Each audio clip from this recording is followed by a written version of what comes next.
자, 은혜를 아는 사람이 율법이 보인다. 여섯 번째 시간입니다. 여섯 번째.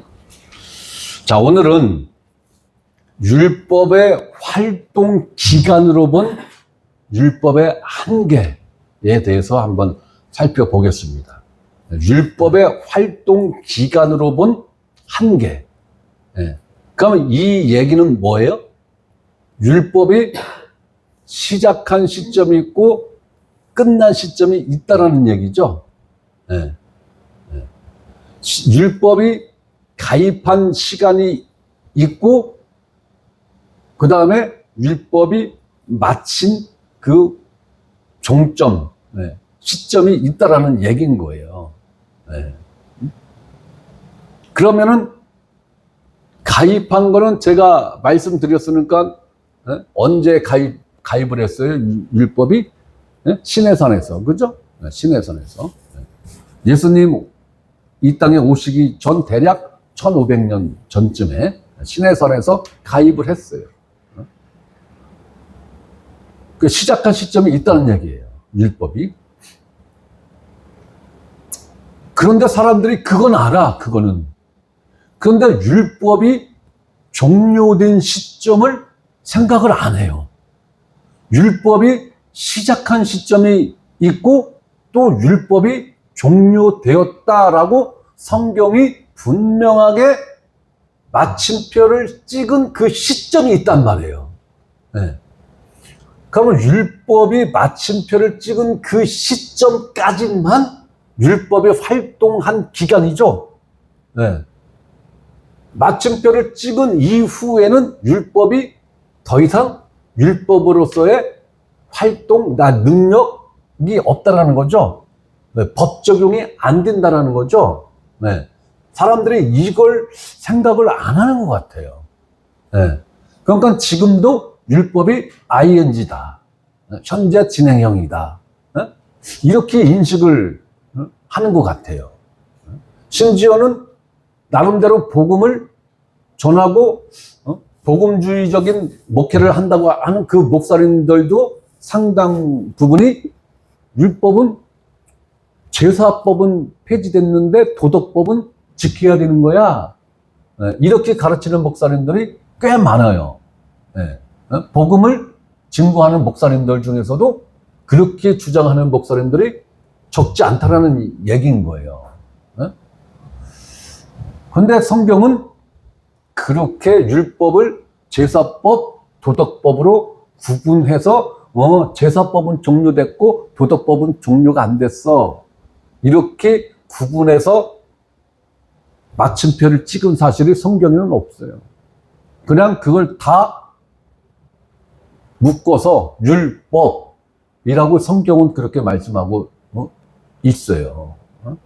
자, 갈라디아서 4장을 한번 봅니다. 갈라디아서 4장. 저는 서론 본론 결론이 없고 그냥 본론만 있죠, 그죠? 그냥 훅 들어가는 거예요, 그냥 본론으로. 갈라디아서 4장 23절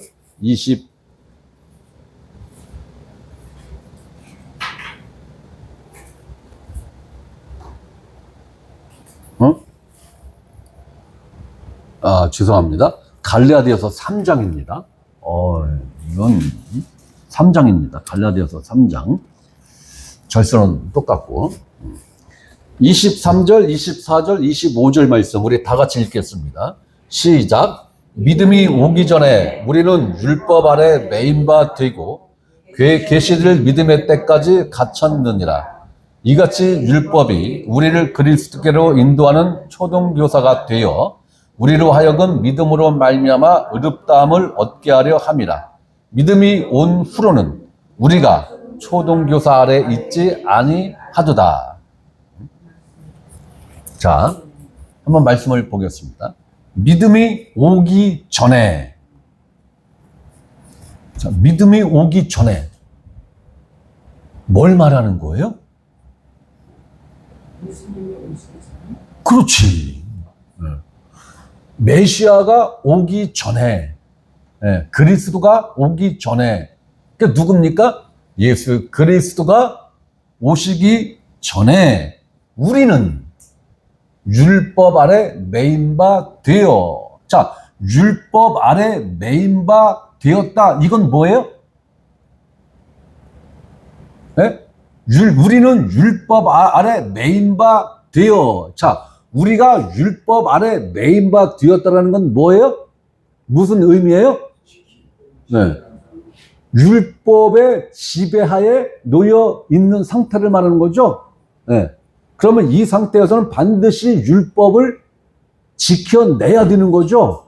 네. 하나님이 하지마 한 건 안 해야 되고, 해 한 건 반드시 해야 되는, 네. 율법의 지배 아래 놓여 있는 상태를 말하는 거예요. 네? 자, 계시들 믿음의 때까지. 자, 계시들 이건 무슨 의미예요? 나타난다는 거죠. 네, 나타난다는 거예요. 네. 계시들 믿음의 때까지. 그러면 믿음이 나타날 때까지 율법 아래 매인 바 되었다라는 거예요. 그죠? 네, 그러면 여기서 계시들 믿음의 때까지는 어느 때까지를 말하는 거예요? 응? 예수 그리스도가 이 땅에 오시는 그때까지. 그죠? 네. 더 정확하게는 뭐예요? 예수 그리스도가 십자가에서 못 박혀 죽는 그 순간까지. 네. 우리는 율법 아래 갇혔다라는 거예요. 갇혔다. 갇혔다라는 건 뭐예요? 율법의 지배하에 놓여 있는 상태를 말하는 거죠. 네. 그러면은 율법이 언제까지 있을 수 있다라는 거예요? 율법이 사람들을 다스리는 기간이 언제까지로 하나님이 설계를 해 놓았다라는 거예요? 네? 계시들 믿음이 올 때까지. 그죠? 네. 네? 곧 예수 그리스도가 이 땅에 오실 때까지. 네. 좀 더 범위를 좁혀서 이야기하면 예수 그리스도가 이 땅에 오셔서 십자가에서 피 흘리시고 죽으시는 그 시점까지가 율법이 활동하는 시점이라는 거예요. 네.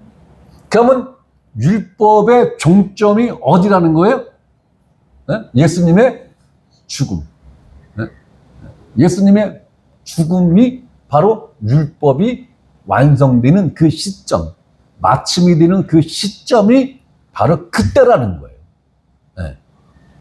그러면 여러분들은 율법이 종료된 이후의 시대를 살고 있어요? 아니면 율법이 지배하는 그 시점에 우리가 지금 살고 있어요?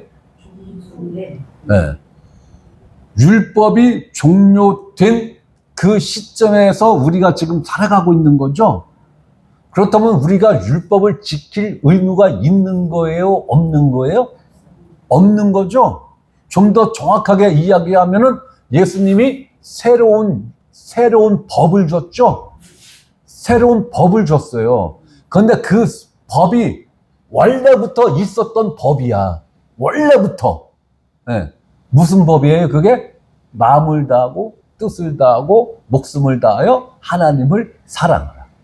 그와 같이 마음을 다하고 뜻을 다하고 목숨을 다하여 네 이웃을 네 몸과 같이 사랑하라. 네. 그런데 이 법은 율법의 총강이죠. 네. 그런데 예수님이 다시 한번 이 법을 우리에게 주셨어요. 그런데 좀 달라. 네. 율법의 총강으로 준 이 법과 예수님이 부활하신 이후에 준 이 법이 달라. 네. 토시 하나 안 틀리고 똑같은 말씀을 줬는데 달라. 어떻게 달라요? 왜 달라? 이거 아셔야 되는데. 네? 율법의 총강으로서 마음을 다하고 뜻을 다하고 목숨을 다하여 하나님을 사랑하고 내 이웃을 내 몸같이 사랑해. 이건 율법이죠. 율법이에요. 율법. 폐지됐다니까? 폐했다니까? 맞췄다니까 율법은? 그런데 예수님이 똑같이 말씀하셨어. 마음을 다하고 뜻을 다하고 성품을 다하고 목숨을 다하고 하나님을 사랑해. 네 이웃을 네 몸과 같이 사랑해. 그러면서 야고보가 뭐라고 그랬어요? 네 이웃을 네 몸과 같이 사랑하라고 한 그 최고의 법을 지키면 잘하는 것이다. 그랬죠? 이거 법이죠? 줬다니까요? 율법의 총강이라고 말씀을 하신 그것을 내가 너희에게 주는 새 법이야 라면서 예수님이 다시 한번 그걸 법으로 주셨다니까요. 그러면 율법의 총강으로서의 그 법과 예수님이 부활하신 후에 새 법이라고 말씀하시면서 준 그 법이 문자적으로 토시 하나 안 틀리고 똑같은 법인데 어떻게 달라요? 같은 거예요? 응? 어떻게 달라요? 그전 법은 우리가 행해야 하는 법이고, 이제 새로 주신 법은 예수님이 우리 안에서 행하시는 것. 그렇죠. 네. 율법의 총강으로서의 사랑은 내가 이루어내야 되는 거예요. 내가. 그러니까 불가능하죠? 네, 불가능한 거예요. 우리는 그 근처도 못 가요. 근처도. 네. 그런데 예수님이 내가 너에게 주는 새로운 법이야 라면서 토시 하나 안 틀리고 율법의 총강인 그 말씀을 새 법이야 라고 주셨단 말이에요. 그런데 이 새 법은 우리 보고 지켜내야 돼. 그래야지 너희가 구원받아. 그래야 너희가 새 생명을 받아. 거듭날 수 있어. 그 용도로 주신 게 아니죠. 그 법을 누가 이루어냈니? 예수님이 이루어냈죠. 너희가 누구 안에 있니? 그 법을 이루어낸 예수님 안에 있죠. 내가 이루어낸 그 의가 네 거야. 네 거야.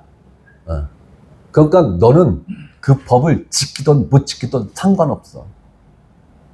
너는 의인이야. 의인이야. 의인이 뭐예요? 그 법을 지켜냈다고 하나님이 인정하는 거죠. 네. 그리고 네가 그거를 지켜내려고 몸부림하지 마. 몸부림치지 마. 너 힘들어. 너 피곤해. 그것마저도 내가 할게. 내가 네 안에 거하는 거야. 내가 네 안에 거하는데 어떠한 형태로 거하니? 네 생명으로 네 안에 거하면서 그 생명을 내가 살아낼 거야. 그러니까 내가 이루어낸 그 새 법, 율법의 총강인 그 법을 내가 네 생명을 통해서 반영을 할 거야. 그러니까 너는 힘쓰고 애쓸 거 없어. 문제는 뭐예요? 그 생명이신 예수 그리스도가 내 안에 생명으로 거하느냐 거하지 않느냐, 이게 결판 나는 거죠. 이걸로 결정되는 거죠. 이걸로 결정되는 거예요. 그러니까 예수님이 니고데모한테 당대 최고의 학자한테 그렇게 이야기하는 거예요. 니고데모야, 거듭나야 돼. 네가 거듭나지 못하면 하나님 나라를 볼 수 없어. 거듭나야 돼. 거듭나는 것만 말씀하셨어요. 거듭나는 것만. 결과적으로 이 시대를 살아가는 우리들도 역시 마찬가지인 거예요. 거듭남이 모든 걸 결정짓는 거예요. 거듭남이. 거듭난 이후에도 자꾸 개선된 삶을 살아야 된다고 생각하는 경향이 있는데, 개선된 삶을 살아야 된다는 것은 복음을 1도 모르는 거예요. 은혜를 1도 모르는 거예요. 우리는 개선된 삶을 사는 게 아니라 새 생명을 살아가는 거예요. 예. 개선된 삶을 살아가는 건 율법을 지켜가는 삶이 개선된 삶을 살아가는 거예요. 예? 그러나 신약 성경에서는 개선된 삶을 살라 소리를 안 하셨어. 새 생명으로 살아야 돼. 새 생명으로. 그러려면 문제는 새 생명이 내 안에 장착이 돼야 그 생명으로 살아갈 수 있는 거죠. 그 생명이 없으면서 그 생명을 이론적으로 알게 됐어. 그래서 그 생명을 살아야 구원받는 것 같아. 그러니까 그 생명을 살아보려고 몸부림을 치죠. 네? 엄청나게 결단하고 결심하고 아주 그냥 3일마다 작심을 해, 결단을 해. 그래도 돼요, 안 돼요? 안 된단 말이에요. 왜 안 돼요? 생명 자체가 없기 때문에. 제가 아침에 책 공부하면서도 말씀드렸습니다만 개가 우아하게 살라고 고양이로 살기로 결심을 했어. 개가. 개보다는 우아하잖아. 고양이가. 아주 결심을 했어. 아주 결심을 했어. 그러고 목소리도 바꿨어. 이것도 바꿔내. 멍멍멍 하다가 야옹 야옹으로 바꿨어. 그러다가 고양이가 자기 밥그릇을 탐내는 걸 보고 순간 엉거렸단 말이야. 아참, 나 고양이지. 이게 돼요, 안 돼요? 안 된다. 생명이 다르면은 잠깐은 흉내는 낼 수 있어요. 모방은 할 수 있어요. 그러나 그 생명으로는 살아갈 수가 없는 거야. 물고기가 물속에 있는 게 너무 답답하고 싫어. 그래서 저 공중을 헐헐 날아다니는 저 새가 되고 싶어서 나 결심했어. 나 이제부터 새 생명이야. 나 새. 거듭난 생명이 아니고, 아니, 독수리 생명이라고 그랬게. 독수리 생명이야, 나는. 이제 난 공중을 나는 날아다닐 거야. 라고 해서 물을 탈출했어. 그러면 이거 어떻게 되는 겨? 맞아 죽죠? 맞아 죽어. 그런데 이 독수리는 물속에서 유유자적 헤엄치는 물고기가 너무 부러운 거야. 그래서 독수리가 어느 날 결심을 했어. 난 물고기야. 이제부터 난 물고기로 살 거야. 라고 바닷속으로 다 아주 그냥 속들어다가 천방 빠졌네. 얘가 안 나와. 안 나와. 그러더니 한참 후에 둥둥둥둥둥 떠다녀. 날아다녀야 될 독수리가 둥둥둥둥둥 떠다녀. 그럼 죽었다는 게 살았다는 게? 죽었다는 게. 물에서 사는 생명은 물고기 생명이라야 살 수 있는 거고, 공중을 훨훨 날아다니는 생명은 독수리의 생명이라야 가능한 거예요. 네. 결심하고 결단한다고 해서 돼요? 안 돼요. 안 돼요. 고래가 잠깐 물에서 점프해서 공중을 한 3, 4m 이렇게 쭉 날아갈 수는 있어요. 그죠? 그렇다고 해서 고래한테 새 생명이 있네? 이럴 수 있어요? 아니죠? 아닌 거예요. 어떤 새는 수면 그렇고 밑에 있는 물고기를 탁 낚아채서 잡아먹는 새도 있죠. 순간적으로 물속에 있는 물고기를 잡았다고 해서 그 새가 물고기네? 라고 할 수 있어요? 없는 거죠. 네. 생명 자체가 다른 거예요. 생명 자체가 다른 거예요. 그렇다면 예수님이 거듭나기 전의 생명과 거듭난 후의 생명이 같은 생명이라면 거듭나야 하나님 나라를 볼 수 있어. 이 말씀을 하실 이유가 없는 거죠. 네? 조금 개선하면 되는겨. 걱정하지 마. 너희들도 할 수 있어. 개선해. 이렇게 말씀하신 사실이 없어요. 예수님이 너희가 하나님 나라를 보고 싶지? 보고 싶죠. 그래? 그러려면 생명이 바뀌어야 돼. 너희들 성격을 조금 개선하고 네 인품을 우아하게 조금 개선해서 갈 수 있는 곳이 아니야.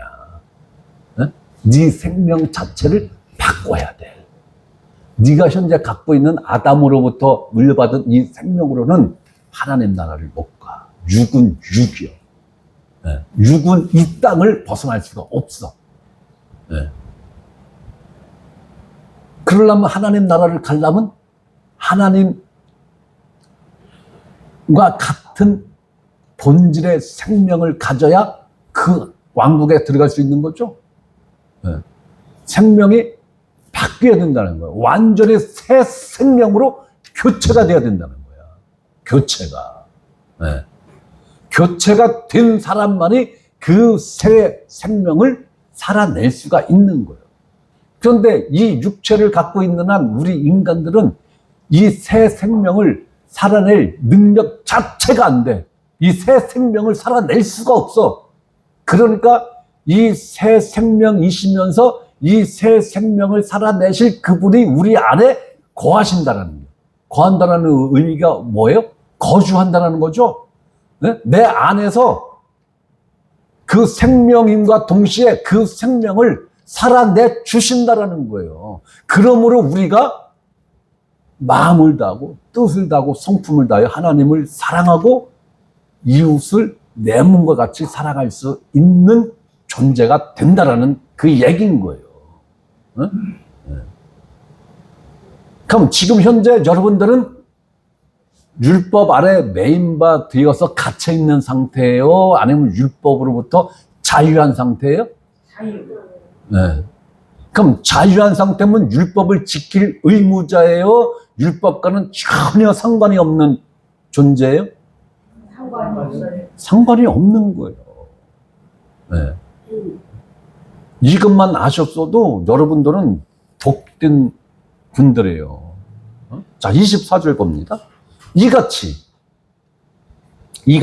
율법이 우리를 그리스도께로 인도하는 초등교사가 되어. 자, 그러면 율법이 우리를 그리스도께로 인도하는 초등교사라는 거예요. 여기서 말하는 초등교사는 오늘날 대한민국의 초등학교 교사를 말하는 게 아니라 유치원 선생님을 말하는 거란 말이에요. 어린이집 선생님 혹은 유치원 선생님을 이야기를 하는 거예요.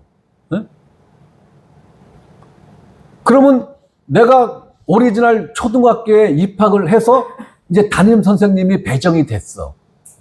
그런데 나를 가르친 유치원 선생님이 나를 가르친다고 초등학교 1학년 3반 교실로 올 수 있어요? 없어요? 없죠? 오면 난입이야, 난입. 그래서 바로 경찰관이 출동하든지 경비 아저씨가 출동해서 그 유치원 교사를 어떻게 해요? 조용히 모시고 나간단 말이에요. 안 되는 거예요. 초등교사는 거기까지. 담임 선생님을 만나기 직전까지. 담임 선생님이 딱 배정이 됐으면 초등교사의 역할은 끝난 거예요? 끝나지 않은 거예요? 끝난 거죠? 자, 율법이 초등교사로서 우리가 예수 그리스도를 만났어. 그러면 더 이상 초등교사인 율법이 필요한 거예요? 필요가 없는 거예요? 필요가 없는 거죠? 필요가 없는 거예요. 그런데 필요 없는 그 초등교사를 왜 부분적으로 필요하다고 이야기를 하느냐 이거예요. 부분적으로 왜 필요해? 부분적으로 필요해야 할 이유가 없는 거잖아요. 그걸 이야기하는 거예요. 자, 초등교사가 되어 우리로 하여금 믿음으로 말미암아 의롭다함을 얻게 하려 함이라. 자, 여기서 믿음으로 말미암아라고 했는데 우리가 믿는 믿음을 이야기하는 거예요? 아니면 다른 걸 이야기하는 거예요? 믿음이? 믿음으로 말미암아 의롭다함을 얻게 하려 함이라. 예수 그리스도로 말미암아 의롭다함을 얻게 하려 함이라. 이렇게 읽혀져야 정상인 거예요. 이렇게 읽혀져야. 자, 25절 봅니다. 믿음이 온 후로는 내가 믿는 믿음이 나한테 온 후를 말하는 거예요? 아니면 이 믿음이 누구를 지칭하는 말인 거예요? 예수 그리스도가 온 후로는 메시아인 그리스도인 예수 그리스도가 온 후로는 우리가 초등교사 아래 있지 아니하도다. 하나님이 아주 명확하게 선을 그어놨죠? 아니, 다른 분도 아니고 하나님이 선을 그어놨다니까? 우리가 초등교사 아래에 있지 아니하도다. 믿음이 온 후로는. 그럼 누가 온 후로? 예수 그리스도가 온 후로는 우리가 초등교사 아래에 있지 아니하도다. 여기서 말하는 초등교사가 뭘 말하는 거예요? 율법이죠. 율법 아래에 있지 아니하도다. 율법의 지배하에 있지 않다라는 거죠.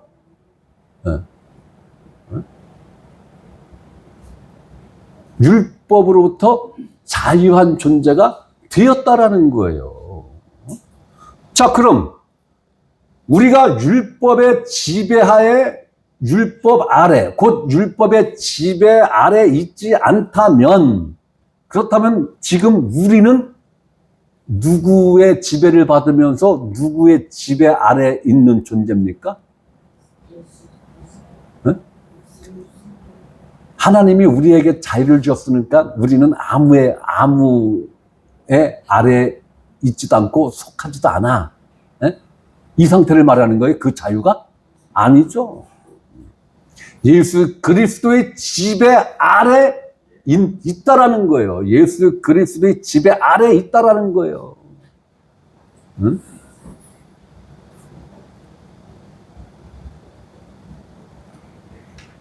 자, 그럼 우리는 누구에게 순종을 해야 된다라고 여러분들은 생각합니까? 율법에게 순종을 해야 합니까? 예수 그리스도에게 순종을 해야 합니까? 네. 예수 그리스도의 뜻, 하나님의 뜻에 우리는 순종을 해야 하는 거예요. 문자적 율법에 순종하는 게 아니라. 자, 이처럼 율법은 누가 올 때까지만 활동할 수 있다라는 거예요? 예수 그리스도가 오실 때까지만 이 율법이 활동할 수 있다라는 거예요. 율법이 적용된다라는 거예요. 이 구분을 정확하게 하지 못하면 은혜 시대에 살아가는 우리들이 율법 시대에 살아가는 그 사람들의 행태에 신앙생활을 할 수밖에 없단 말이에요. 그러다 보니까 자유가 있어요? 없어요? 없죠. 그건 누구보다도 여러분들이 아주 몸으로 삶으로 경험을 수십 년간 했지 않습니까? 수십 년간. 1, 2년도 아니고.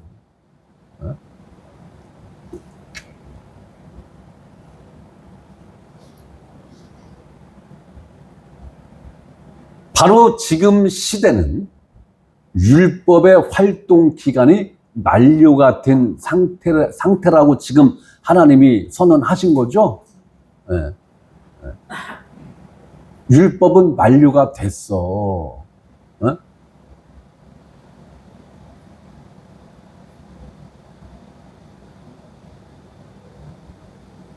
그런데 사실 이 말씀은 국어책을 읽을 실력만 되면 누구나 다 이해할 수 있는 거죠.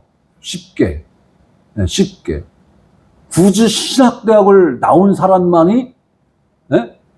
해석할 수 있을 정도로 어려운 말씀은 아니죠. 네. 그냥 국어책 읽을 실력만 되면은 누구든지 다 표면적으로 이해하고 납득할 수 있는 말씀이란 말이에요.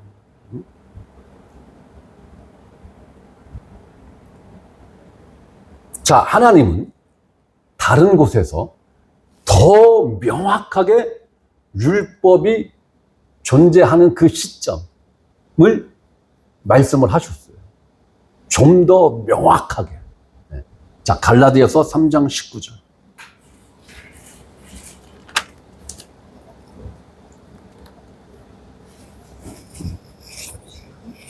자, 갈라디아서 3장 19절 말씀입니다. 자, 우리 다 같이 읽겠습니다. 시작. 그런즉 율법이 무엇이냐? 범법함으로 더해진 것이라. 천사들을 통하여 한 중보자의 손으로 베푸신 것인데 약속하신 자손이 오시기까지 있을 것이라. 자, 율법이 시내산에서 모세를 통하여 주어졌는데 이 율법이 약속하신 자손이 오시기까지 있을 것이라. 여기서 까지가 중요한 거죠. 까지. 까지. 거기 그 시점까지라는 거죠. 약속하신 자손이 오시기까지 있을 것이라. 그럼 약속하신 자손이 오신 다음에는 율법이 어떻게 된다라는 거예요?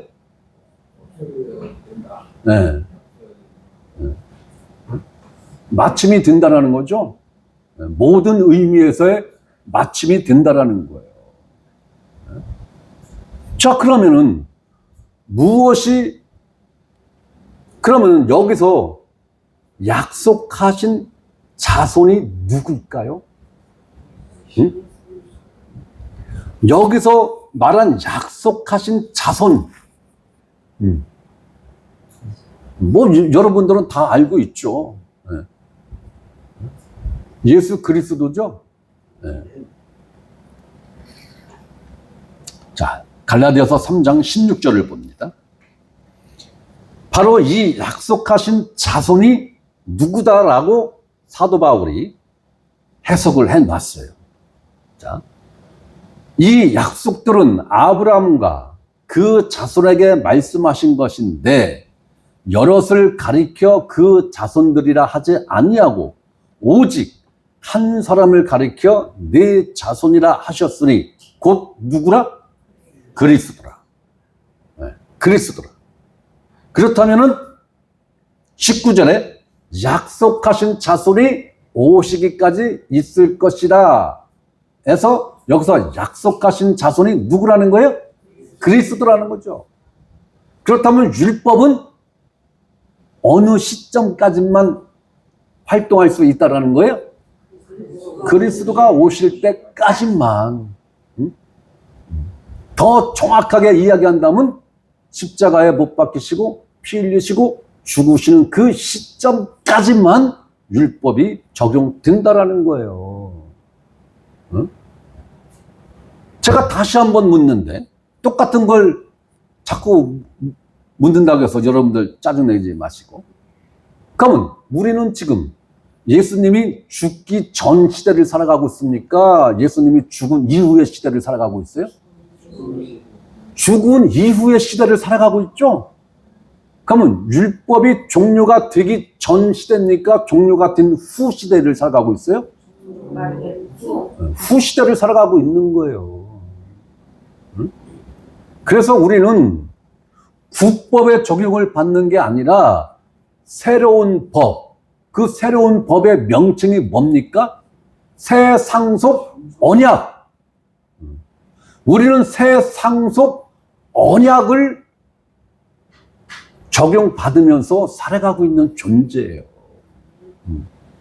그렇다면은 우리는 국법, 곧 율법의 내용을 정확하게 알아야 됩니까? 새로운 법으로 주신 새 상속 언약을 더 정확하게 알아야 되는 거예요? 새 상속 언약을 우리는 더 정확하게 알고 그것을 이해하고 믿음화를 시켜야 되는 존재들이죠. 그런데 새 상속 언약을 알아야 될 그 시대를 살아가는 오늘날 기독교인들이 그 내용에는 관심도 없어. 심지어는 교회에서 그것을 알려주지도 않아. 가르치지도 않아. 그러면서 자꾸 뭔가를 하래. 그리고 자꾸 뭔가는 하지 말래. 그럼 이거는 새 상속 언약에 속하는 거예요? 구 언약에 속하는 거예요? 구 언약에 속한 것을 가르치고 그것을 하라라고 한단 말이에요. 그러니까 이거는 뭔가 번지수가 잘못돼도 조금 잘못된 거죠? 완전히 잘못된 거예요. 학생은 그렇게 가르치는 거고. 가르쳐야 될 건 안 가르치고 안 가르쳐도 될 거는 열심히 지금 가르치고 있단 말이에요. 이게 지금 문제란 말이에요. 자, 사도 바울이 이 갈라디아서 말씀에서 하나님이 아브라함에게 약속하신 그 자손을 메시아다, 곧 그리스도다라고 해석을 했는데, 자, 우리가 창세기 22장 1절에서 19절 말씀, 배경 대신 이 갈라디아서 3장 말씀의 배경이 된 그 말씀을 한번 봐야 될 것 같습니다. 창세기 22장입니다.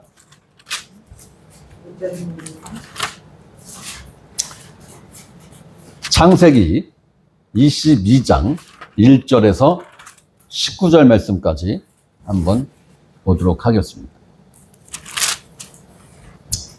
자, 그 일 후에 하나님이 아브라함을 시험하시려고 그를 부르시되 아브라함아 하시니 그가 이르되 내가 여기 있나이다.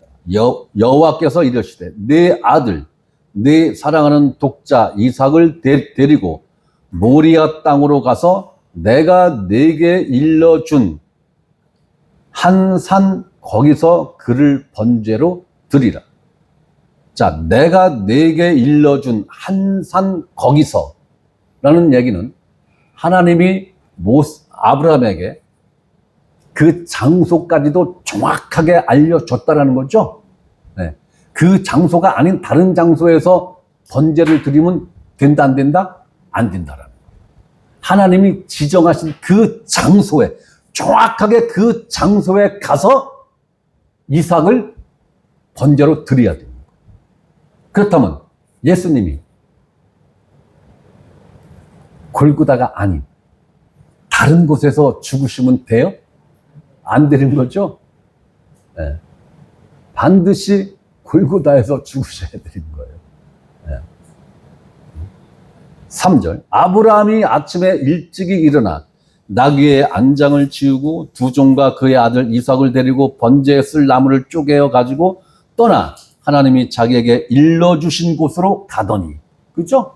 하나님이 지정하신 그 장소로 정확하게 지금 찾아서 아브라함이 가고 있는 거예요. 네. 장소가 다르면 된다, 안 된다? 안 된다라는 거예요. 안 된다. 제3일에 아브라함이 눈을 들어 그곳을 멀리 바라본지라. 제3일에 3일 동안 걸어갔다라는 거죠. 3일 동안 걸어갔다라는 거예요. 네? 3일 동안 걸어가서 아브라함이 무엇을 봤을까요? 네? 아브라함이 무엇을 봤을까요? 예수님이 이런 얘기했죠. 아브라함은 나의 때를 보고 기뻐하였느니라. 그랬죠? 네? 그럼 구약성경 어딘가에 아브라함이 예수님의 때를 보고 기뻐한 사실이 기록되어 있어야 되죠? 그게 이 말씀이에요. 3일 후에. 자, 하나님이, 야, 아브라함, 네 독자 이삭을 나한테 번제로 바쳐야겠다, 야. 모리아서 산으로 가. 그리고 아브라함이 바로 예했죠? 네. 예하는 순간, 아브라함 마음에서는 이삭이 죽었어요, 살았어요? 죽인 거죠? 네. 아브라함 마음에서는 그때 이미 이삭이 죽은 거예요. 네? 죽은 3일 동안 죽은 이삭을 끌어안고 지금 아브라함이 가고 있는 거죠. 아니, 마음에서, 실제가 아니고 마음에서. 그죠? 응? 그리고 3일에, 제3일에 멀리 모리아산을 바라봤죠. 네. 멀리서 모리아산을 바라보면서 무엇을 봤다라는 거예요? 예수님 증언에 의하면 예수 그리스도가 부활하는 그 예수를 봤다라는 거예요. 부활하는 예수를 봤다라는 거예요. 그렇다면 아브라함은 이때 확신한 거죠. 이삭이 죽더라도 부활한다. 왜? 이 씨를 통해서 저 십자가에서 못 박히고 죽고 3일 만에 부활하시는 그 메시아가 태어나야 되니까. 반드시 이삭의 씨를 통해서 그 메시아가 태어나야 되고 죽고 부활을 해야 되니까. 그렇다면 이삭은 내가 칼로 찔러서 죽여서 해체를 한다 할지라도 하나님이 반드시 살려내신다라는 그 믿음이 아브라함에게 확고해진 거예요. 이때. 자, 5절 봅니다. 이에 아브라함이 종들에게 이르되 너희는 나귀와 함께 여기서 기다리라. 내가 아이와 함께 저기 가서 예배하고 우리가 너희에게로 돌아오리라 하고, 우리가는 아브라함 한 사람만 지칭해서 한 말이에요? 아니죠. 아브라함 플러스 누굽니까? 이삭. 그런데 이삭은 가서 죽여야 되는데? 가서 죽어야 되는데? 죽는 게 아니고 나무에 장작불에 태워져서 재가 돼야 되는데? 그런데 우리가 돌아오리라. 이렇게 이야기하죠? 네? 그러면 이때 이삭이 죽어서 재로 끝난다는 거예요. 죽어서 재가 된다 할지라도 하나님이 다시 살려서 내 품에 안겨서 다시 이곳으로 돌아온다라는 거예요. 살려. 네? 이게 부활신앙이에요. 네. 이 믿음이 오리지널 믿음이라고요. 그래서 사도 바울이 뭐라고 그랬어요? 부활이 없으면 우리가 전하는 복음도 가짜고 너희 믿는 믿음도 헛것이야. 그랬죠? 부활 믿음이 오리지널. 6절. 아브라함이 이에 번제나무를 가져다가 그의 아들 이삭에게 지우고 자기를 태워서 제를 만들 그 나무를 이삭이 짊어지고 가는 거예요. 이것을 예수님이 자기 자신을 못 박아 죽일 그 십자가를 짊어지고 가는 형국이죠. 똑같은 거예요. 자기는 불과 칼을 손에 들고 두 사람이 동행하더니 이삭이 그 아버지 아브라함에게 말하여 이르되 내 아버지 아니 그가 이르되 내 아들아 내가 여기 있노라. 이삭이 이르되 불과 나무는 있거니와 번제할 어린 양은 어디 있나이까. 아브라함이 이르되 내 아들아 번제할 어린 양은 하나님이 자기를 위하여 친히 준비하시리라 하고 두 사람이 함께 나아가니라. 그러면 메시아를 누가 준비한다라는 거예요? 하나님이 준비한다라는 거죠. 네. 세상죄를 짊어질 그 어린 양을 누가 준비시킨다라는 거예요? 하나님이 준비시킨다라는 거예요. 하나님이. 9절. 하나님이 그에게 일러준 곳에 이른지라. 이에 아브라함이 그곳에 제단을 쌓고 나무를 버려놓고 그의 아들 이삭을 결박하여 제단 나무 위에 놓고. 이삭이 반항 안 하죠?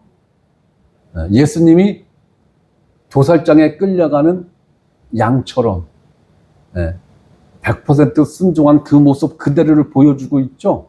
이삭은 아브라함, 예수 그리스도의 예표입니다. 10절. 손을 내밀어 칼을 잡고 그 아들을 잡으려 하니 아브라함은 폰만 잡은 거예요. 그죠? 그런데 하나님은 실제로 죽였죠. 네, 아브라함은 폰만 잡은 거예요. 네? 마음에서는 죽였지만 근데 하나님은 마음에서도 죽이고 실제로도 죽였단 말이에요.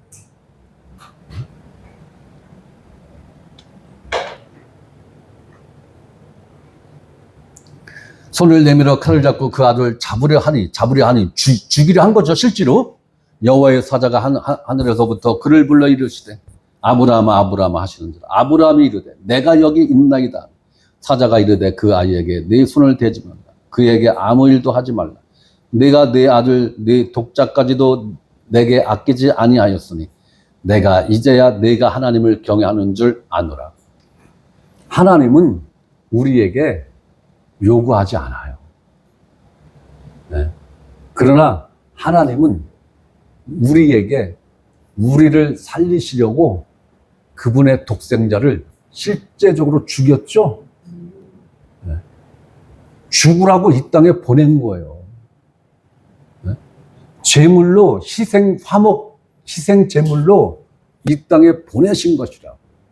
실제로 죽였어요. 하나님은 죽였어요. 네? 말로만 한 게 아니라 실제로 하나님의 그 믿음을 하나님이 행동으로 옮기신 그 결과로 우리가 구원받게 된 거죠. 그렇듯이 우리가 하나님을 믿는 믿음이 있노라 하면서 예수 그리스도를 믿는 믿음이 있노라 하면서 그 믿음에 걸맞는 행위가 없으면 어떻게 되는 거예요? 그런 거죠. 전라도 말로 거시기 한 거예요. 전라도는 거시기면 다 통하다고만. 제 외갓집이 전라도예요. 그래서 우리 외사촌 형님들을 만나면 아주 거시기야, 거시기면 다 통이야, 세상에. 근데 나는 도대체 무슨 말인지를 모르겠어. 그럼 뭐가 어떻게 됐다고요? 아이, 동생 거시기 하다고. 그럼 또 자기네들끼리는 다 알아. 아, 동생 그걸 몰라? 거시기야. 아유, 세상에. 응? 사실은 그래, 전라도 사람들이. 아끼지 아니했다.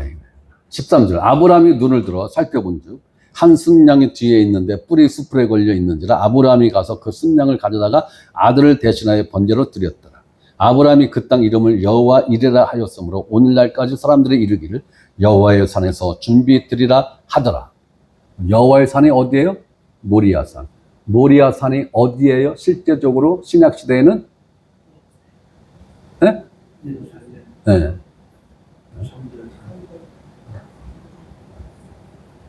하나님이 준비하신 거예요.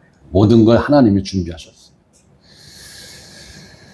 여호와의 사자가 하늘로부터 두 번째 아브라함을 불러 이르시되 여호와께서 이르시기를 내가 너를 가리켜 맹세하노니 내가 이같이 행하여 네 아들 네 독자도 아끼지 아니하였은즉 내가 네게 큰 복을 주고 네 씨가 단수죠? 복수 아닙니다. 네 씨가 여기서 신약성경에서는 자손이라고 이야기한 거죠. 이 씨를 네 씨가 크게 번성하여 하늘의 별과 같고 바닷가의 모래와 같게 하리니 네 씨가 단수입니다. 복수가 아니고 그 대적의 성문을 차지하리라. 성문을 차지한다라는 건 뭐예요? 뭔가 큰 싸움 내지는 큰 전쟁에서 승리한다라는 상징이죠. 성문을 차지한다라는 건. 그러면 이 말씀이 창세기 어디에 하나님이 최초로 말씀을 해 놓으셨죠? 오늘 이 정도는 그냥 슬슬슬 나와야 되는데 안 찾아볼게요. 아담과 하와가 선악과를 따먹은 후에, 그죠? 뱀의 자손은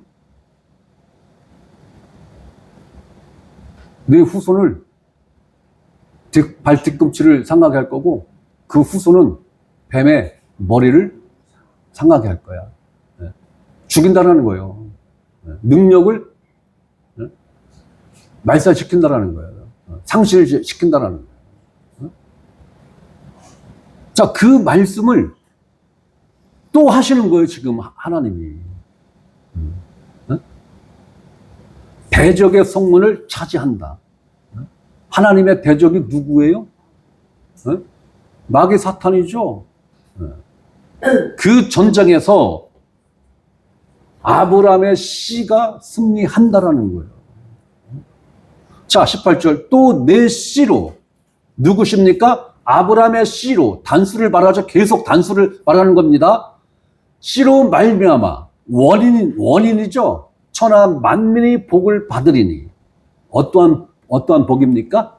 출세하는 복이에요? 부귀 영화를 누리는 복이에요? 억만장자가 되는 복이에요? 무슨 복이에요?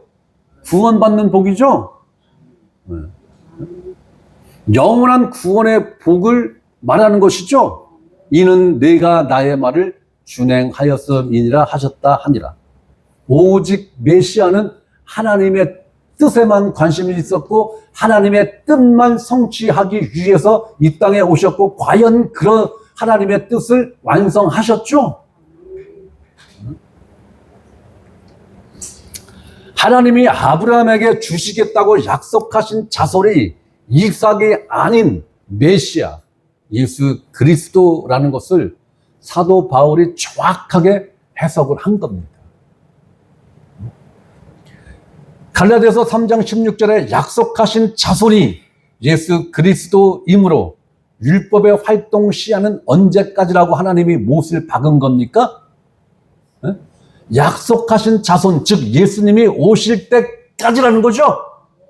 네. 그럼 제가 누차 지금 세 번째 묻는 겁니다.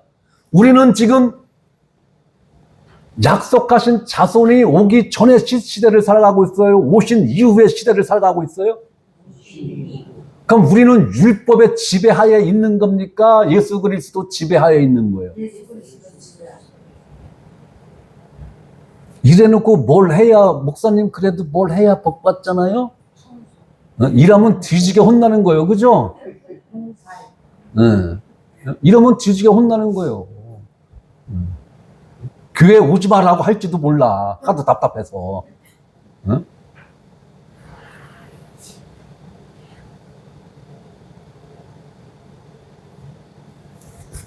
그럼 율법의 활동은 언제 끝났다라는 거예요? 예수님이 오심으로 끝났다라는 거예요. 예수님이 오실 때 약속하신 자손이 올 때까지라고 누가 못을 박았어요? 누가? 사도 바울이? 하나님이 못 박은 거죠? 그렇다면 이건 어느 누구도 변개할 수 없죠? 바꿀 수도 없죠? 연장시킬 수도 없죠?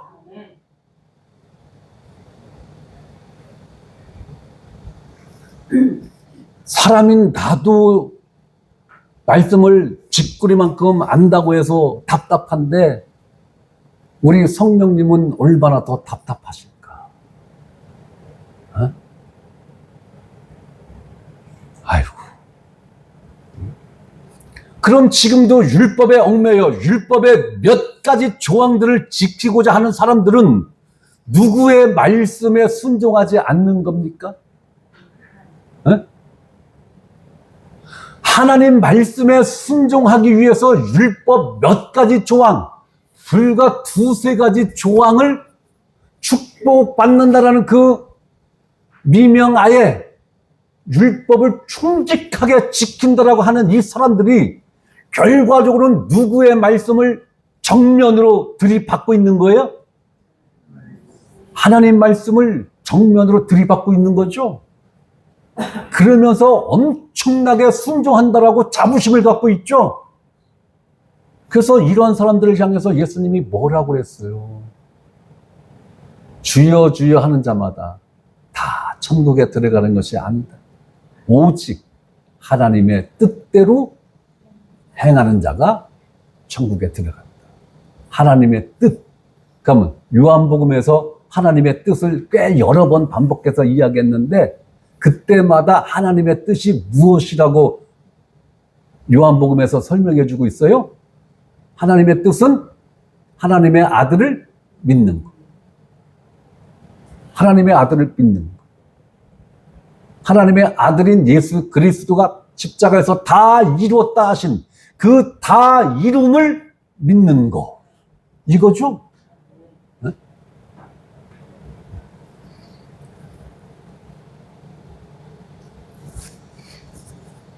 결국 율법의 몇몇 조항들을 지키고자 애쓰는 그분들은 결과적으로 누구를 믿지 않는 거예요? 네? 예수 그리스도가 다 이루어 놓으신 그 일을 부분적으로는 믿고 부분적으로는 안 믿는 거죠. 그러면 부분적으로는 믿고 부분적으로 안 믿으면 너는 60점짜리 믿음이니까 구원. 너는 60점 이하니까 공무원도 60점 이하는 탈락이야. 그러니까 너도 60점 이하니까 구원 탈락. 하나님이 이렇게 점수 매깁니까? 응? 마음을 다, 뜻을 다하고 성품을 다하여, 그리고 네 목숨을 다하여. 누구를 사랑하라고요? 하나님을 사랑하라고. 그럼 같은 원리로 마음을 다하고 뜻을 다하고 성품을 다하고 목숨을 다하여 누구를 믿으라고요? 예수 그리스도를 믿으라. 이것이 누구의 뜻이라고? 하나님 뜻이라고. 네?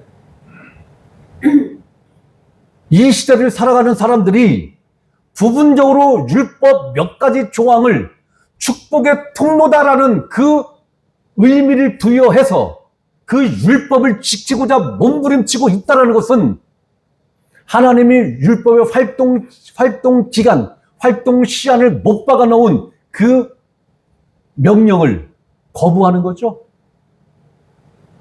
거부하는. 곧 하나님에 대한 불순종. 그러면서 그들은 입만 뻥끗하면 하나님을 아버지라고 부릅니다. 아버지라고 부릅니다.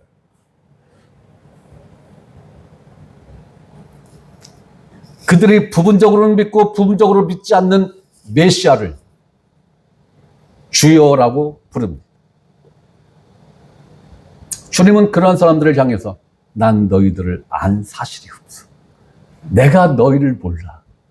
내가 너희를 몰라. 이거는 근본적으로 내가 너희를 모른다라는 거예요. 근본적으로 너희를 모른다라는 거예요. 모른다라는 거예요. 그러면 하나님이 요구하는 믿음은 100%를 요구하는 거예요? 99.99999를 요구하는 거예요? 100%의 믿음이라야 구원받는 믿음이죠? 99.99999% 갖고는 택도 없죠? 네, 택도 없어요. 오늘날은 시험 제도를 통해서 시험 점수로 그 사람을 평가하는 게 너무 당연한 게 됐잖아요. 그죠? 그러니까 하나님도 마치 우리를 그렇게 점수를 매겨서 몇 점 이상은 천국, 몇 점 이하는 지옥, 이 개념으로 지금 구원받는다라고 생각하는 경향이 있는 것 같아요. 네? 절대 그렇지 않아요. 네? 100점입니다. 100점. 99.9도 구원 못 받아요. 100점이라야 구원 받는 거예요. 100% 믿음이라야 구원 받는 거예요. 네? 그러니까 자꾸 뭔가를 하나님 앞에 바치고 드리고 행함으로 자꾸 하나님 앞에 인정을 받으려고 한단 말이에요. 말로는 의롭게 되는 건 믿음으로야, 믿음으로 의롭게 받아라고 가르치는데 실제적으로 적용하는 건 행위가 있어야 돼라는 것을 지금 적용하고 있잖아요. 실질적으로.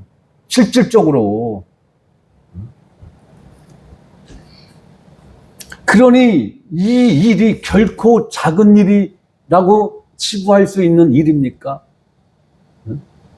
그래서 사도 바울은 이러한 사람들에게 이렇게 단호하게 선포한 거예요. 갈라디아서 5장 1절에서 6절을 보겠습니다. 갈라디아서 5장 1절에서 6절입니다.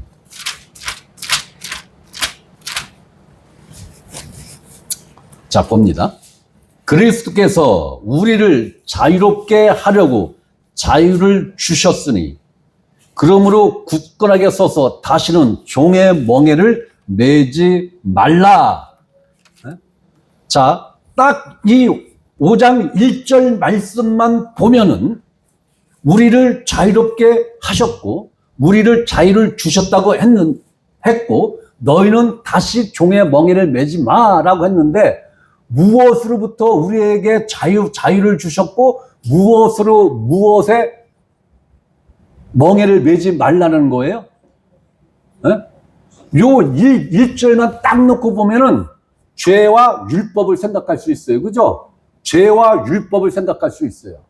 그런데 2절, 3절, 4절을 읽으면은 죄가 아닌 율법으로부터 우리에게 자유를 주셨고 율법의 종로로 타지 말라고 하신다는 것을 우리가 금방 이해할 수 있는 거예요. 자, 2절 봅니다. 보라, 나 바울은 너희에게 말하노니 너희가 만일 할례를 받으면 그리스도께서 너희에게 아무 유익이 없으리라. 자, 너희에게 말하노니 너희가 만일은 만약에 가정법을 쓴 거죠. 할례를 받으면 할례는 율법의 613가지 조항 중에서 한 조항이죠. 네, 한 조항인 거예요. 그리스도께서 너희에게 그리스도께서 너희에게 여기서 말하는 너희에게는 누구를 말하는 거예요? 할례를 받는 자들, 네. 할례를 받은 그 사람들에게 그리스도께서 아무 유익이 없으리라. 이 얘기는 뭐예요? 아무 유익이 없다. 어떠한 유익을 말하는 거예요? 네? 그리스도가 너희에게 자유를 줬는데 너희가 다시 율법의 멍에를 매므로 그 자유의 유익함을 상실한다는 거죠. 구원의 상실이 아닙니다. 그리스도가 자유를 주신 율법으로부터 자유하게 하신 그 자유의 그 유익을 상실한다는 거예요. 그 자유를 못 누린다는 거예요. 나에게 자유가 아니면 무엇을 달라? 죽음을 달라. 이것이 인간들만이 갖고 있는 자유의 그 중요성을 한마디 문장으로 표현한 거예요. 나에게 자유가 아니면 죽음을 달라. 그만큼 우리 인간에게는 자유가 절대적인 겁니다. 자유가 절대적인 거예요. 그러면 여러분들 한번 생각해 보세요. 정부에서 한 사람당 월급 1,000만 원씩 줄게. 1,000만 원씩 줄게. 그 대신에 너희들은 닭장에서 살아야 돼. 정부에서 너희들을 100% 다 통제할 거야. 정부에서 일어나 하면 일어나고, 자 하면 자야 되고, 시집가 하면 시집 가야 되고, 장가가 하면 장가 가야 되고. 그 대신에 월급 1,000만 원씩 줄게. 이걸 여러분들 원하십니까? 네? 자유가 통제를 받으면 거기에 대해서 우리 인간들은 본능적으로 거부하고 반대를 하게 돼 있어요. 그런데 하나님이 우리에게 주고자 하는 이 자유는 육체를 유익하게 하는 자유가 아니라 우리 영의 자유.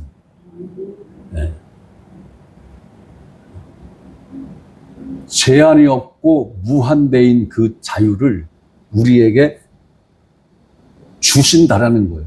아니, 주셨죠? 주신 거예요. 우리는 그 자유를 현재 누리고 있는 중입니까? 누릴 예정입니까? 누리고 있어요. 누리고 있는 거죠. 누릴 예정이면 큰일 나는 겁니다.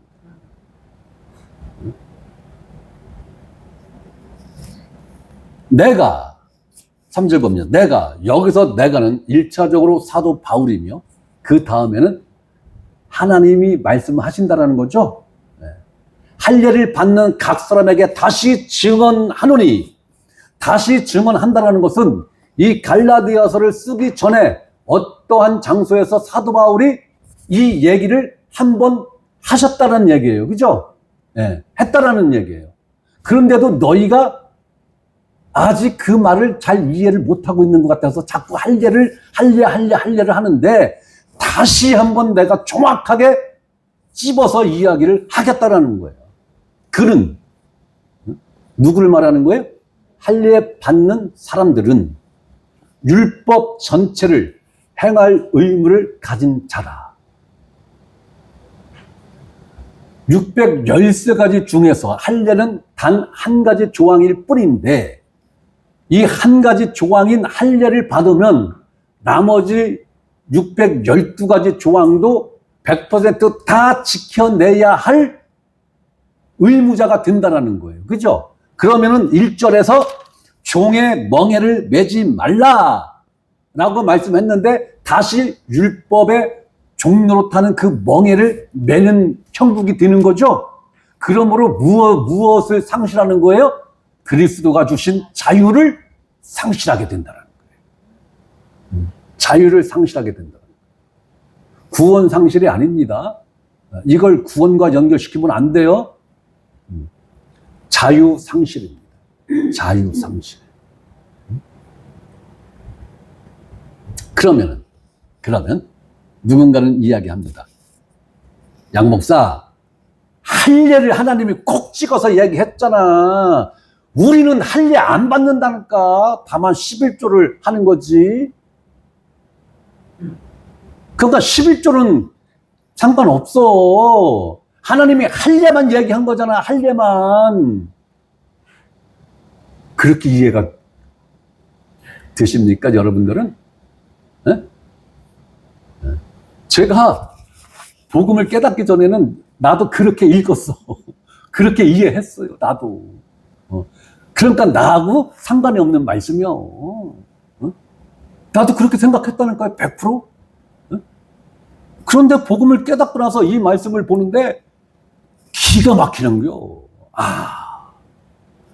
하나님이 콕 찍어서 할례를 이야기했지만 율법의 대표로 할례를 이야기한 거예요.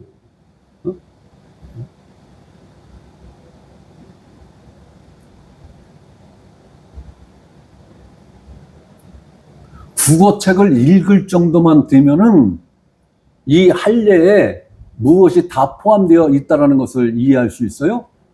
나머지 율법 612가지도 다 포함이 된 내용이다라는 것을 이해할 수 있는 거예요. 그래서 사도 바울이 이렇게 하잖아요. 그는 할례를 받는 자는 율법 전체를 행할 의무자가 된다라는 거예요. 그러면 할례가 아닌 안식일을 지킨다라고 하면 어떻게 되는 거예요? 나머지 612가지도 다 지켜야 되는 거죠? 할례 포함해서? 우리는 할례도 안 하고 우리는 안식일도 안 지켜. 다만 11조만 하는겨. 축복받기 위해서 11조만 하는겨.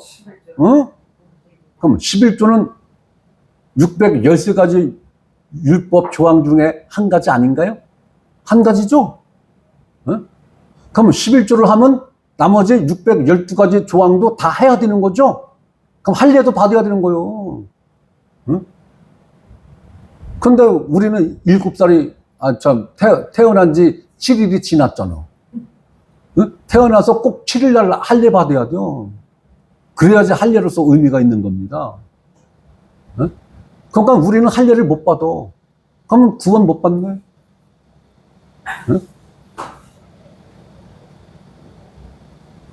무엇이 됐든 율법 613가지 중에 무엇이 됐든 한 가지라도 지키고자 한다면 나머지 율법 612가지도 세트로 다 지켜야 된다라는 거예요. 의무자가 된다라는 거예요. 의무.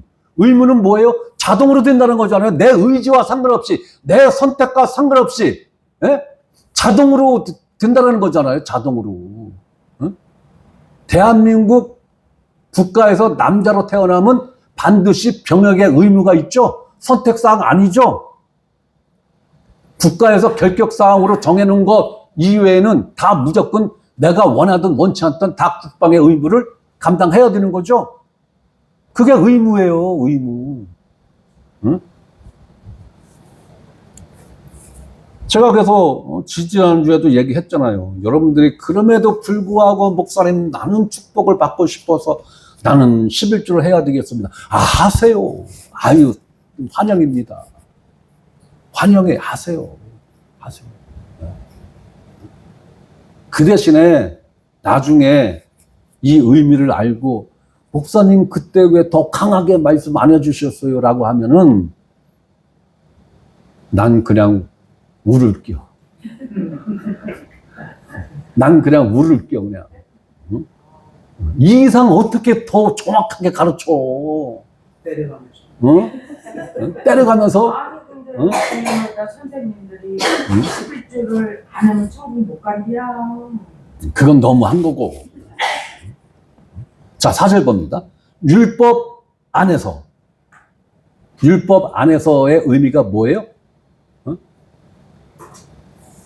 율법의 지배하에 있는 상태를 말하는 거예요. 네. 의롭다 함을 얻으려 하는 너희는 누구를 말하는 거예요? 율법의 한 조항이라도 지키고자 하는 너희는 그리스도에게서 끊어지고 은혜에서 떨어진 자로다. 네? 이걸 갖고 거봐 구원 상실이잖아. 네? 이걸 구원 상실로 연결시키면 안 돼요. 네? 제가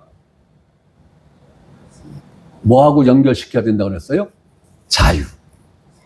그리스도가 주신 자유. 그 자유에서 끊어진다는 거예요. 그 자유에서 떨어진 자가 된다는 거예요. 네? 자유 상실이에요. 얼마나 비참한 영적 상황입니까? 그러함에도 불구하고 구원은 받죠. 정확하게 거듭난 상태라면 구원은 상실되지 않아요. 다만 고린도서의 사도 바울이 이야기한 것처럼 불시험을 거쳐서 불에 그을러진 것 같은 구원은 받아. 그 구원은 받아요. 그러나 하나님 자녀로서 당연히 누려야 할 이 자유는 못 누린다라는 거예요. 그걸 지금 이야기하는 거예요. 그거를. 세상죄를 지시고 세상의 죄값을 치르신 일과 그 결과로 아무 대가 없이 얻은 구원의 기회에서 끊어지고 떨어진 것이 아니라 자유의 기회에서 끊어지고 떨어졌다라는 거예요. 이 말씀을 자꾸 구원과 연결시키는데 이러면 해석이 안 돼요. 즉 율법 아래 있는 자들은 자유의 기회를 스스로 박찬 자들이라는 거예요. 지금 거듭나지 못한 사람들을 이야기하는 거 아니에요. 거듭난 사람들이 율법을 지키고자 율법 체제로 지금 돌아가고자 하는 자들에 대한 경고예요. 믿지 않는 자들에 대한 경고가 아니라 믿지 않는 자들은 구원 자체를 못 받아요. 율법 그 이상의 것을 해낸다 해도 구원 못 받아요. 그 구원을 이야기하는 게 아니란 말이에요. 5절 우리가 성령으로 믿음을 따라 의의 소망을 기다리노니 우리가 성령으로 믿음을 따라 우리는 지금 누구 안에 있는 거예요? 그냥 오직 예수 그리스도 안에만 생각해. 성령 안에도 있는 거예요. 6절 그리스도 예수 안에서는 4절에서는 4절에서는 율법 안에서. 율법 안에서의 일을 4절에서는 이야기한 거고 6절에서는 그리스도 안에서의 일을 이야기하는 거예요. 그리스도 안에서는 이러한 효력이 있어 라는 거예요. 그게 뭐예요? 할례나 무할례나 효력이 없을 때. 효력 없다는 거예요. 야, 효력이 없는데 왜 할례를 받아? 야, 효력이 없는데 안식일을 왜 지켜? 효력이 없는데 11조를 왜 해? 효력이 없는데 월삭과 절기는 왜 지켜? 어? 효력이 없어. 어? 유대인이나 이방인이나 예수 그리스도 안에서는 그 구분이 없어. 그 얘기잖아요. 그죠? 어? 율법을 지키고자 한 자나 율법을 지키고자 하지 않는 자나 똑같이 효력이 있다 없다? 없다라는 거예요. 응? 즉 율법을 지켜 의롭게 되는 효과도 없거니와 또 율법을 지키지 아니하였다 하여 정죄받는 일도 있다 없다? 없다라는 거예요. 그러니까 할례나 무할례나 다 효력이 없어. 이 얘기잖아요. 응? 사랑으로서 역사하는 믿음뿐. 오직 믿음이에요. 오직 믿음. 응? 그러니 이 믿음의 일이 작은 일입니까? 응? 우리 영적인 일의 운명을 결정하는 건데 그렇다면 이 믿음에 대해서 우리는 알아야 되는 거죠. 도대체 성경에서 말하는 믿음이 무엇이냐? 도대체 무엇을 믿으라는 거냐? 무엇을 믿어야 구원을 받는다는 거냐? 이걸 알아야 되는 거죠. 교회에서는 이 내용을 정확하게 가르쳐야 할 책임이 있는 거죠. 곧 교회의 책임인데 실질적으로 누구의 책임입니까? 목사의 책임이에요. 목사의 책임. 응? 목사의 책임이라고요. 응? 이 일을 할 자신이 없으면 목사하면 안 돼요. 응? 이 내용을 모른다면 다른 내용을 다 아는데 이 내용을 모른다면 목사하면 안 되는 거예요. 어? 절대로 목사하면 안 되는 거예요. 할 수도 없거니와 해서도 안 되는 거란 말이에요. 어?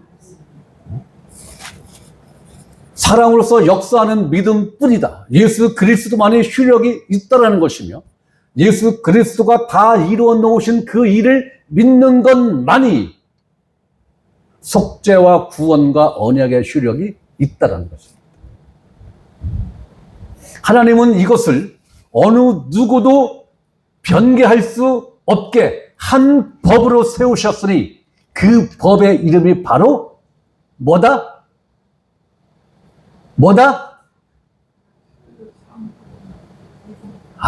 이것까지는 아직 여러분들이 미치지를 못했군요. 믿음의 법. 하나님은 믿음의 법을 세우셨어요.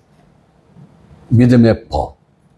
그렇기 때문에 하나님이 자의적으로 이놈 믿음 있네? 너 구원. 너는 믿음이 조금 부족하네? 넌 지옥. 안 해요.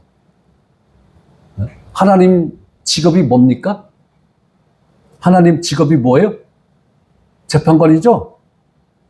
재판관은 무엇을 근거로 해서 재판을 해야 공정하고 공의로운 겁니까? 법을 근거해서 판단을 해야 정의롭고 공의로운 거죠? 그렇기 때문에 하나님도 하나님 마음대로 기분 내키는 대로 넌 되고 너는 안 돼. 이게 아니에요. 비록 하나님 마음에 안 들어도 이 믿음의 법을 통과했으면 오케이 사인할 수밖에 없는 거죠. 자, 로마서 3장 봅니다. 로마서 3장. 여기까지 하고 하면 끝나는 건가요? 한참 남았습니다. 로마서 3장. 23절부터 봅니다. 23절부터 봅니다. 모든 사람이 죄를 범하였음에 그 결과로 하나님의 영광에 이르지 못하더니, 이 말은 하나님의 의에 이르지 못하더니, 즉 의롭게 되지 못했다는 얘기죠. 24절, 그리스도 예수 안에 있는 성령으로 말미암아 하나님의 은혜로 값없이 의롭다 하심을 얻은 자 되었느니라. 자, 21절 봅니다. 21절. 자, 20절 봅니다. 20절. 그러므로 율법의 행위로 그의 앞에 의롭다 하심을 얻을 육체가 없나니. 자, 율법의 행위로 그의 앞에, 여기서 말하는 그는 누구를 말하는 거예요? 하나님 앞에 의롭다 하심을 얻을 육체가 없나니. 네? 그런데 24절에서는 그리스도 예수 안에 있는 성령으로 말미암아 하나님의 은혜로 값없이 의롭다 하심을 얻은 자 되었느니라. 율법의 행위로는 하나님 앞에서 의롭다함을 얻을 육체가 없다라고 선언하셨고, 24절에서는 예수 그리스도 안에 있는 성령으로, 성령이 누구 안에 있다고요? 예수 그리스도 안에. 속죄가 누구 안에 있다고요? 예수 그리스도 안에. 그것으로 인하여 하나님의 은혜로 값없이 의롭다 하심을 얻은 자 되었느니라. 응? 이런데도 율법 지키실래요? 응? 율법 행위 하실래요? 응? 아니 11조 하고 싶으면 하시라니까. 거기다 꼭 명시하세요. 11조. 그러면 제가 특별히 그분을 위해서는 축복기도 만땅으로 해드릴게요. 아주. 네. 네. 11조 하신 분들은 제가 그 11조 한 그 통장 붙들고 제가 30분 동안 축복기도 해드릴게. 특별히. 네? 하세요. 좀 제발. 네. 그 교회 땅 사고 건물 좀 빨리빨리 짓게. 응? 자, 율법으로 할 수 없는 것을 예수 그리스도로 인하여 이루어 주신다라는 거예요? 이미 이루어졌다라는 거예요? 이미 이루어졌다라는 거죠? 그게 무엇이 이미 이루어졌다고요? 하나님 앞에서 의롭게 된 것. 네. 우리가 하나님 앞에서 의롭게 된 것이 율법의 행위로는 어림없어. 택도 없어. 근처도 못 가. 그런데 누구 안에서는 됐다라는 거예요? 예수 그리스도 안에 있는 성령으로 우리가 하나님 앞에서 의롭게 되었다라는 거예요. 네? 이게 중요한 거예요. 이게 예수 그리스도 안에 있는 성령입니다. 그렇다면 우리가 구원 받으려면 반드시 누구 안에 있어야 돼요? 우리의 위치가 예수 그리스도 안에 있어야지. 율법 안에 있으면은 죽도 밥도 아니요. 그죠? 성경은 지금 이걸 이야기하는 거예요. 너희가 율법의 행위로는, 율법 안에서는 하나님 앞에서 의롭다함을 받을 육체가 없어. 한 존재도 없어. 의인은 없나니 하나도 없어. 이것이 하나님이 인간계를 보고 내린 최종 결론이란 말이에요. 25절. 이 예수를 하나님이 그의 피로써 믿음으로 말미암는 화목제물로 세우셨으니, 아유, 이것만 설명하려고 해도 한 2시간은 해야 되니까 그냥 넘어갈게요. 이는 하나님께서 길이 참으시는 중에 전에 지은 죄를 간과하심으로 자기의 의로우심을 나타내려 하심이니, 곧 이때 자기의 의로우심을 나타내서 자기도 의로우시며 또한 예수 믿는 자를 의롭다 하려 하심이라. 27절. 그런즉 자랑할 때가 어디 있느냐? 있을 수가 없느니라. 내가 구원받은 일로 인해서, 내가 하나님 앞에서 의롭게 된 일로 인하여서 우리는 단 1.1획도 하나님 앞에서 내세울 게 있다 없다? 없어요. 없어요. 단 한 가지도 없어요. 응? 그렇기 때문에 내가 구원받은 일로 인한 영광은 100% 누가 받으셔야 된다고? 하나님이 받으셔야 된다고. 하나님만이 받으셔야 된다고요. 자, 그러면서 무슨 법으로냐? 행위로냐? 여기서 무슨 법으로냐? 라고 이야기를 했어요. 이것을 딱 찍어서 율법이다 라고 해석하면 좀 곤란합니다. 무슨 법으로냐? 법치국가에서는 다 법이 있죠? 국가의 형태를 띠고 있는 곳에는 법이 다 있어요. 헌법이 다 있고. 여기서 무슨 법으로냐는 세상의 모든 법, 곧 율법이 포함이 된 세상의 모든 법을 지키는 행위로냐. 여기서 행위로냐의 원문의 뜻은 공을 세움으로라는 의미예요. 공을 세움으로. 그러니까 세상의 율법을 포함한 모든 법을 지키는 공덕으로냐 그 얘기예요. 그러면서 강하게 부정하죠. 아니라 율법을 포함한 모든 법을 지키는 행위로 하나님 앞에 의롭게 될 수 없다는 것이 하나님의 강력한 선언인 것입니다. 아니라. 그러면 무엇으로만 된다는 것입니까? 오직 믿음의 법으로입니다. 믿음 외에 다른 법, 방법이 없다라는 거예요. 하나님이 세우신 이 믿음의 법으로밖에는 우리가 의롭게 될 방법이 없다라는 거예요. 이것이 하나님의 결론인 것입니다. 하나님의 결론을 부정할 수 있어요? 변개시킬 수 있습니까? 28절. 그러므로 결론적으로 사람이 의롭다 하심을 얻는 것은 사람이 의롭게 되는 하나님이 정하신 방법은 율법의 행위에 있지 않고 더 이상 해석 필요해요? 율법의 행위에 있지 않고 그래서 우리는 절대적으로 율법의 행위를 그림자조차라도 버려야 된다고 제가 가끔 말씀드렸죠? 그림자조차라도 우리를 버려야 되는 거예요. 율법 행위의 그림자조차라도. 믿음으로 되는 줄 우리가 인정하노라.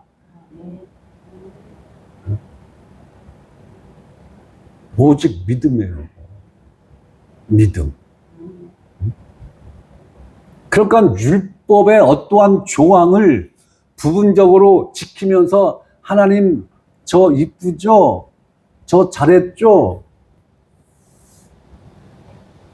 이러면 하나님한테 귀여움 받고 이쁨 받을까요?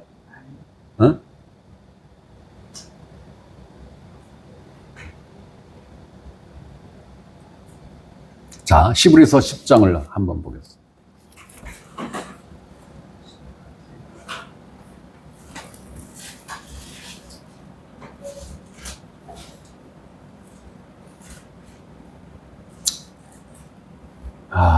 이것이 기네요. 자, 오늘은 여기까지 하겠습니다. 자, 율법의 활동 시한, 활동 기간이 언제까지라고요? 약속하신 자손이 오시기까지다. 이걸 누가 정한 거라고요? 하나님이 정한 그 시점인 것입니다. 그 시점인 거. 그것을 누가 감히 그 시한을 연장시킬 수 있습니까? 그것이 뭐라고요? 다른 복음이라. 너희가 예수 그리스도를 믿는 것만으로는 부족해. 그러니까 할례를 해야 돼. 그래야지 완전한 구원을 받아. 이것이 무슨 복음이라고요? 다른 복음이라고. 다른 복음이라고. 그래서 제가 언젠가 한번 말씀드렸죠. 복음에 율법 조항이 단 한 가지라도 플러스가 되면 그거는 다른 복음이라고. 다른 복음이에요. 다른 복음. 성경에서 말하는 다른 복음의 의미는 이것입니다. 그런데 그러면서 사도 바울이 뭐라고 그랬어요? 다른 복음은 없는 것이다. 그러니까 복음이 아니라는 거죠. 오리지널 복음에 단 한 가지의 율법 조항이라도 플러스가 된다면, 어떤 행위를 해야 된다는 것이 플러스가 된다면 복음 자체가 못 된다는 거죠. 복음 자체가 못 된다는 거예요. 그건 복음이 아니라는 거예요. 응? 그렇기 때문에 우리가 순복음이라는 이름이 얼마나 좋은 거예요. 응? 우리 교단 이름이 뭐라고요? 응? 애칭으로, 별칭으로 순복음이잖아요. 응? 순복음이란 말이 진짜 기가 막히게 아름다운 말이에요. 응? 오늘날 순복음을 주장하는 그곳에 안타까운데 순복음이 없어. 응? 그래서 저는 순복음이라는 말을 별로 안 좋아합니다. 그 단어 자체는 얼마나 좋아요. 이 순복음에 율법이 단 한 가지라도 얹혀지면 순복음이 죽은 복음이 된다고요. 어떠한 능력도 나타나지 않아요. 거듭나게 하는 능력 자체가 상실돼요. 제가 그래서 여러 번 말씀드렸잖아요. 복음에 어떠한 것이 됐던, 율법이 어떠한 것이 됐던 첨부가 되면 복음이 아니다. 목사님 그래도 99.99999%는 복음이잖아요. 0.01111%가 포함이 돼도 복음 아니야. 이건 내 주장이 아니라 누구의 주장이라고요? 성경의 주장이라고요.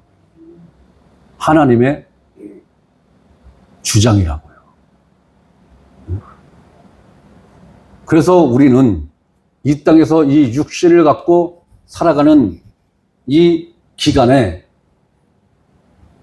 율법의 행위를 하고자 하는 그 본성을 십자가에 예수님이 못 박아서 처리했어요. 그 처리한 걸, 죽은 걸 다시 심폐소생시켜서 그걸 다시 한다고 하면은 안 되잖아요. 그래서 우리가 로마서 6장, 7장을 기초 성경 공부 시간에 아주 얕게 공부를 하지만 로마서 6장, 7장은요, 우리가 일평생을 두고 공부하고, 또 공부하고, 또 공부하고, 공부해서 그 깊이의 깊이까지 우리가 들어가야 돼요. 우리는 이제, 복음의 발바닥 수준에 지금 있는 거예요. 발바닥 수준에. 그런데도 여러분들 뭐 배고파요? 갈증 느낍니까? 안 느끼죠? 이제 그게 때가 되면 이제 발목까지 이제 잠길 거예요. 근데 어떤 면에서는 발목까지 잠기면 조금 불편해져요. 그죠? 불편해져요. 거기서 조금 더 들어가서 무릎까지 잠기면 더 불편해요. 그죠? 거기서 조금 더 잠겨서 허리까지 들어가면은 불편한 부분도 있지만 부분적으로는 자유로워지는 부분도 있어요. 그죠? 그런데 에스겔서에 있는 것처럼 내 키에 몇 자가 넘는 그 복음의 깊이로 푹 들어가면은 엄청난 자유함을 우리가 만끽할 수 있는 거예요. 우리는 그 단계까지 가야 되는데, 예. 개인적인 시간차가 있어요. 어떤 분은 빨리 가시는 분도 있고, 어떤 분은 더디게 가시는 분도 있고, 예. 그래서 빨리 간다 하여 자만하시지 마세요. 그러면은 빨리 은퇴 시기가 빨라집니다. 대기업 은행에서 40대 때 임원되면 그 사람 머지않아서 부사장, 사장으로 진급하지 않는 한 옷 빨리 벗어야 되죠? 자기 동기들은 이제 과장인데. 응?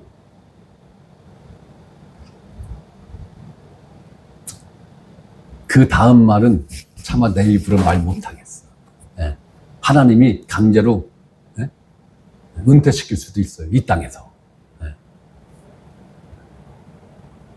빠르다 하여 교만하지 마시고, 더디다 하여 마음 급하게 먹지 마시고, 예. 여러분들 형편에 맞게 성령께서 이끌어 가시는 겁니다. 예. 우리는 그저 성령께서 인도하시는 그 템포에 맞추어서, 개인적인 차는 있겠습니다만 성령의 인도하심에 그 템포에 맞춰서 우리는 가는 거예요. 네. 그러면은 편안한 겁니다. 네? 고속도로에서 저 차가 180으로 달려. 네? 180으로 달려보세요. 네? 운전 못해요. 그러면 어떻게 되는 거예요? 사고 나는 거예요. 쟤는 180으로 갈 능력 되니까 180으로 가는 거고, 나는 60으로 가는 게 편하냐? 그럼 60으로 가는 거예요. 내 속도로 가는 거예요. 네. 영적인 일도 내 속도로 가야 안전한 겁니다. 네. 자, 오늘은 여기까지 하겠습니다. 자, 기도하고 마치고. 아버지 하나님, 오늘도 함께 주시고 인도하여 주심을 감사함을 드립니다. 저희가 6번째 율법에 대해서 말씀을 상고했습니다. 성령님께서 율법을 보게 하시고 깨닫게 하시고 그 안에서 율법의 참 형상이시며 실체이신 예수 그리스도 곧 복음을 보게 하시고 깨닫게 하여 주신 것을 무한히 감사함을 드립니다. 그리고 우리에게 율법으로부터의 자유를 주셨고 그 멍에로부터 자유하게 하여 주신 것을 무한히 감사함을 드립니다. 이 뜻과 의미를 더 깊이 상고하고 깨달아 우리 주 예수 그리스도 안에서 아버지가 주신 그 자유의 그 능력을 마음껏 누릴 수 있는 우리 모두가 되어지도록 성령님 도우시고 인도하여 주시옵소서. 오늘도 함께 주심을 감사합니다. 그리고 우리 정현성 형제 부부가 그 가족이 이제 이사를 무사히 잘 했습니다. 하나님, 예산에서도 잘 적응하게 하시고 원수 마귀가 많은 어려움과 고통을 주었으나 그것을 잘 견뎌낼 수 있도록 도와주신 것 또한 감사합니다. 예선에서 아버지께서 구원시키실 그 영혼들을 기억하시옵소서. 이제 두 지체를 예선으로 옮기셨으니 그곳에서도 복음이 확장되어지고 확산되어지도록 성령님 역사하시옵소서. 그곳에서도 영생 주기로 작정된 그 혼들을 기억하시옵소서. 그리고 그들의 생각과 마음과 발걸음을 인도하시고 이끌어 주셔서 그곳에서도 한 무리의 교회가 형성되어지도록 성령님 역사하시고 인도하여 주시옵소서. 이 모든 일은 이미 영혼 안에서 이루어진 일입니다. 영혼 안에서 이루어진 그 일을 이 현실 세계에서 아버지여 드러내 주시옵소서. 오늘도 함께 주심을 감사하며 예수님의 이름으로 기도하였습니다. 아멘. 자, 예배를 모두 마쳤습니다. 수고하셨습니다.